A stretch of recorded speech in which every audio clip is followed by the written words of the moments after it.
今日你帶我哋去邊度啊？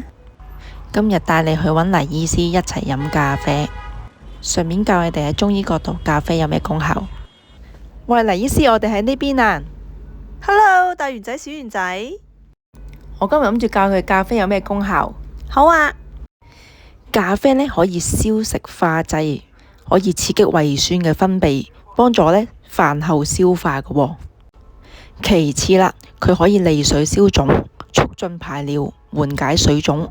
不過大家留意呢個呢唔係真係祛濕，有機會會傷陰㗎。最後就係提神醒腦，其實背後就係可以溫通心陽，短期提升我哋嘅專注力。其實咖啡比較適合陽虛怕凍嘅人飲嘅，可以暖身驅寒。不過陰虛火旺同氣滯血瘀嘅人就盡量少飲啦。關於咖啡知識，你學識未啊？學識啦。